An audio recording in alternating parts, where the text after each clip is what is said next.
Hello everyone, welcome back to my channel. मैं कुछ reasons के कारण अपनी वीडियोस को कंटिन्यू नहीं कर पाई, तो आज से मैं अपनी वीडियोस को अब कंटिन्यू करूंगी। कोशिश करूंगी कि अब मैं डेली आपको वीडियोस देती रहूं। तो let's start with a new topic. आज हम अकाउंट्स का शेयर कैपिटल का टॉपिक करेंगे। पहले मैंने आपके साथ जो सिंपल एंट्रीज होती है वो डिस्कस करी थी। आज हम डिस्कस करेंगे फॉर फीचर ऑफ शेयर्स। ठीक है, forfeiture of shares issued at par, at premium और एट डिस्काउंट। ये तीनों केसेस जो है मैं आपके साथ आज डिस्कस करूंगी। Let's start with the new topic that is for feature. तो फॉर फीचर ऑफ शेयर्स क्या होता है कि कोई भी शेयर होल्डर्स हैं अपनी जैसे अलॉटमेंट या फाइनल कॉल, कोई भी कॉल वो पे करनी भूल गया है, ठीक है, जो उसको टाइम पीरियड दिया होता है, तो उसके बाद अगर वो भूल गया, उसने नहीं पे करी, तो कंपनी क्या करती है, उसको कैंसिल कर देती है, उसके शेयर्स को जब्त कर लेती है। मेनली जो हिंदी में फॉर फीचर का वर्ड होता है दैट इज कॉल्ड जब्त, कि हमने उसके शेयर्स को जब्त कर लेना, अपने अंडर कर लेना, उसके शेयर्स को कैंसिल कर लेना, हम उसको बोलते हैं फॉर फीचर ऑफ शेयर्स। ठीक है, जो ये एक प्रोसीजर होता है जिसमें शेयर होल्डर को 14 डेज का नोटिस दिया जाता है कि जो तुम्हारी अनपेड अमाउंट है उसको टाइम पे कर दो। ठीक है, अगर फिर वो नहीं पे करते, उस नोटिस को देने के बाद भी नहीं वो सर्टेन पीरियड में करते, तो उसके शेयर्स को क्या कर लिया जाता है, उसके शेयर्स को फॉरफीचर कर लिया जाता है। उसको हम बोलते हैं फॉरफीचर ऑफ शेयर्स। ठीक है, मेनली 3 केसेस होते हैं forfeiture of shares: issued at par, issued at premium and issued at discount. सबसे पहले हम डिस्कस करेंगे आपके साथ कि फॉरफीचर इशूड एट पार। तो एट पार पे क्या होता है, सबसे पहले जो इसकी एंट्री होती है that is share capital account debit. ठीक है, शेयर कैपिटल अकाउंट डेबिट, जो उसने कॉल नहीं पे करी दैट टू शेयर, जैसे उसने अलॉटमेंट नहीं पे करी तो हम उसको क्रेडिट कर देंगे to share allotment account. To share first call नहीं करी तो to share first call account. To final call नहीं करी, मतलब वो जो कॉल्स आती है यहाँ पे जो उसने पेड नहीं करी है। ठीक है, उसके बाद जो उसके अब शेयर्स हमने क्या करने हैं, फॉरफीचर करने हैं। जो हमें हमारे पास अमाउंट आ चुकी है उसको हम शेयर फॉरफीचर में लिखेंगे।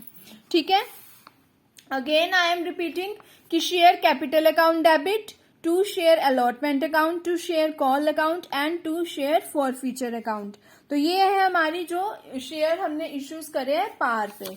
उसके बाद है नेक्स्ट जो शेयर करे जाते हैं इशूड एट प्रीमियम।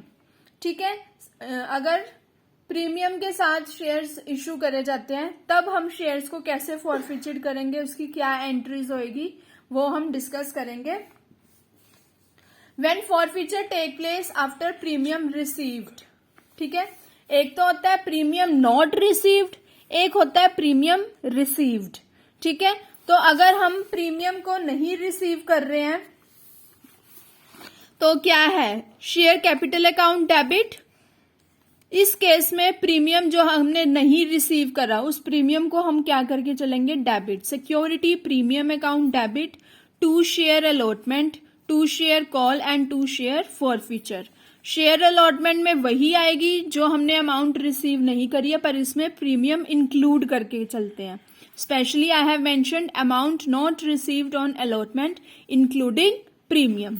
ठीक है, to share call account and to share forfeiture account. ये है हमारी entry forfeiture of shares issued at premium. उसके बाद जो हमारी होती है entry that is reissue of forfeiture. Reissue of forfeiture क्या होता है कि जो डायरेक्टर्स ने जब उनको नोटिस दिया, उन्होंने नोटिस पीरियड के बीच में भी उन्होंने नहीं दिया। ठीक है, तो डायरेक्टर्स को अथॉरिटी होती है कि उन फॉरफीचर शेयर्स को वो क्या कर दे, री इशू कर दे जैसे उनको लगता है। ठीक है, उनको फ्रीडम है कि whether they want to reissue shares at par, shares को पार पे री इशू कर सकते हैं, प्रीमियम पे री इशू कर सकते हैं या डिस्काउंट पे कर सकते हैं। ठीक है, तो अब हम इसकी एंट्री डिस्कस करेंगे। अगर उसने फॉरफीचर शेयर्स को री इशू करा एट पार पे, तो अगर तो पार पे करा तो तो एंट्री होगी bank account debit to share capital account. अगर उसने forfeited shares are reissued at premium है तो टू जो प्रीमियम हमने करा है उसको हम क्या कर देंगे, क्रेडिट कर देंगे। अगर री इशूड एट डिस्काउंट है तो bank account debit share forfeiture account debit to share capital account. ठीक है, उसके बाद जो क्रेडिट बैलेंस हमारे पास शेयर फॉरफिचर में लेफ्ट बच जाता है, हम उसको क्या कर देते हैं, ट्रांसफर कर देते हैं कैपिटल रिजर्व में। ठीक है, तो कैपिटल रिजर्व में हमने अगर उसको ट्रांसफर करना है तो उसकी एंट्री होगी share forfeiture account debit to capital reserve. अब हम क्वेश्चन स्टार्ट करेंगे वन बाय वन। होप ये आपको एंट्रीज क्लियर हो जाए। क्वेश्चंस के साथ आपको और एंट्रीज ये सारी क्लियर हो जाएगी। Let's start with the questions. 21st question करेंगे आज हम आपके साथ। ठीक है, तो let's start. Govind limited issued a prospectus inviting application for 20,000 shares of ₹10 each at a premium of ₹3 per share payable as 4 on application, 5 on allotment, 2 on first call and 2 on final call। ठीक है, applications उन्होंने हमने receive करी है 27,000 की। Directors allotted share as follows. अब हम over subscription का एक क्वेश्चन करने जा रहे हैं आपके साथ। ठीक है, let's make a table first. इसका हम पहले टेबल बनाएंगे कैसा होगा। ठीक है,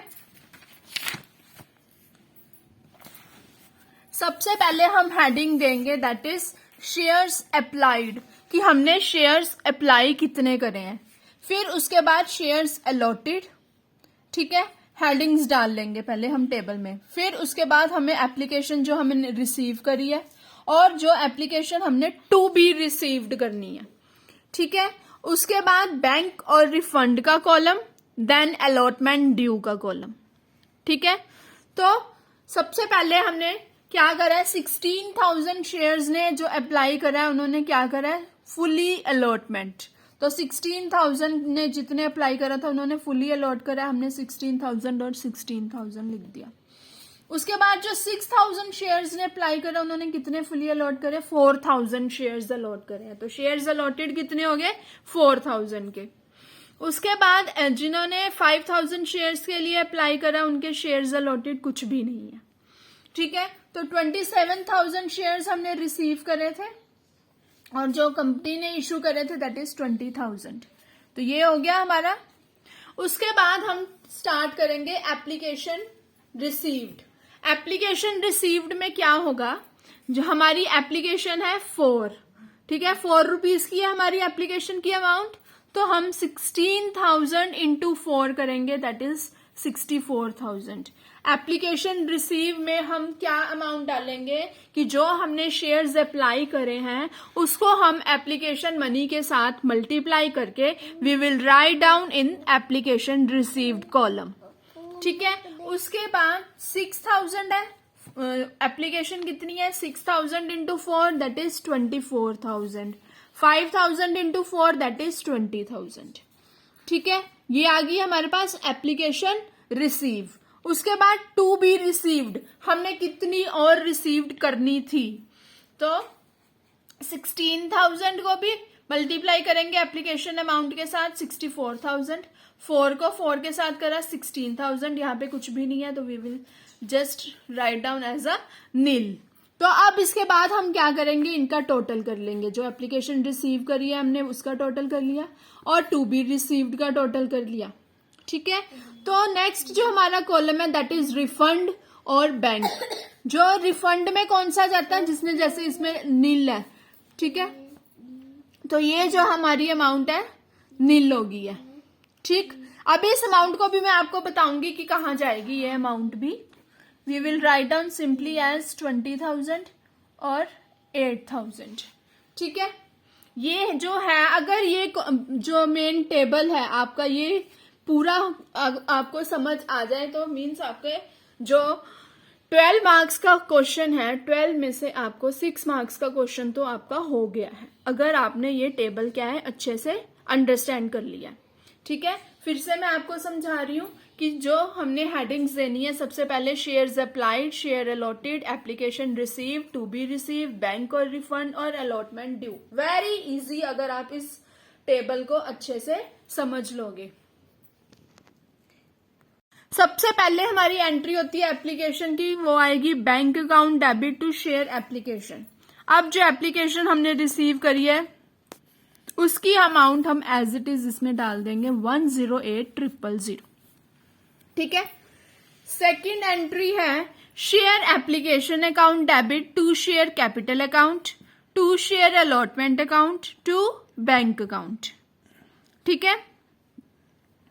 तो अब इसमें हम अमाउंट को कैसे एडजस्ट करेंगे, देखो शेयर एप्लीकेशन में तो वही अमाउंट आएगी जो हमने एप्लीकेशन रिसीव करी है। ठीक है। बैंक की जो हमने एक्सेस निकाला है वो आ जाएगा हमारा। ठीक है। और अलॉटमेंट में हमारी जैसे 24,000 में से 16,000 गए, कितना बचा हमारा एक्सेस 8,000, उसको हम शेयर अलॉटमेंट में लिख देंगे। ठीक है। तो ये हमारी अमाउंट कैसे होगी, एडजस्ट होगी। फिर से मैं बोल रही हूं आपको, जो एप्लीकेशन रिसीव वाली अमाउंट है वो application share application account debit में ही चली जाएगी।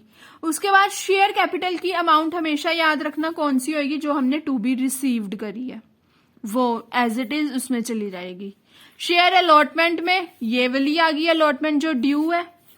ठीक है। और बैंक में जो ये बच रहा है जिसने नील करे, कुछ भी नहीं अलॉट करा, वो हम बैंक अकाउंट में दे देंगे। ये होगी हमारी एंट्री क्लियर। उसके बाद है सेकंड जो हमारी एंट्री होती है share allotment account debit to share capital. इसमें सिक्योरिटी प्रीमियम के साथ था, तो हम सिक्योरिटी प्रीमियम के साथ कैसे करेंगे कि प्रीमियम हमारा था 3 रुपीज का, शेयर्स इशू कितने थे 20,000 इंटू 3 60,000। ठीक है। और बचे कितने 20,000 इंटू 2 40,000 और अलॉटमेंट पूरी कितनी की है 5 रुपीज की। तो ये होगी हमारी अलॉटमेंट की एंट्री। अब जो नेक्स्ट एंट्री हमने करनी है वो बड़ी ध्यान से समझने वाली है, bank account debit to share allotment. अब देखो हमने कैसे करनी है। जो शेयर अलॉटमेंट एक्चुअल कितनी है वो 1 लाख की है, और जो हमने यहाँ पे ड्यू देखी थी वो थी 8,000 की। तो जो ये 1 लाख हमने एक्चुअल थी और ये 8,000 हमने माइनस करके जो अमाउंट आएगी वो हमने इसमें इस एंट्री में डालनी है। ठीक है। 1 लाख की थी हमारे पास, और जो हमने अलॉट रखी थी अलॉटमेंट ड्यू में जो पहले थी 8,000, इसको माइनस करके जो अमाउंट आएगी वो हमने बैंक अकाउंट वाली में डाल देनी है। ठीक है। उसके बाद हमारी आती है share first call account debit to share capital account and share final call account debit to share capital. First call थी हमारी 2 रुपीज की, फाइनल कॉल भी थी हमारी 2 रुपीज की। अब इस क्वेश्चन में उसने कहा था कि आपने जो है अपना बैंक अकाउंट बनाना है, तो बैंक अकाउंट हम बनाएंगे पूरा। तो ये हमारा जो है total 2,80,000 that must be equal. ये था हमारा ओवर सब्सक्रिप्शन का क्वेश्चन। अब हम नेक्स्ट जो डिस्कस करेंगे आपके साथ दैट इज फॉरफीचर का टॉपिक। तो हम आज 25th क्वेश्चन आपके साथ डिस्कस करेंगे आप ही की बुक का, that is x limited was registered with authorised capital of 2 lakh shares of ₹10 each. ठीक है। और उसने अब परचेज करे एसेट्स वाई लिमिटेड के for 3 lakh and issued fully paid shares for purchase consideration. अब परचेज कंसिडरेशन की एंट्री भी मैं आपके साथ डिस्कस करूंगी। ठीक है। उसने जो शेयर्स इशूड करे हैं वो ऐसे करे हैं। उसके बाद allotment due, amount due on allotment and first call जो है रिसीव्ड है।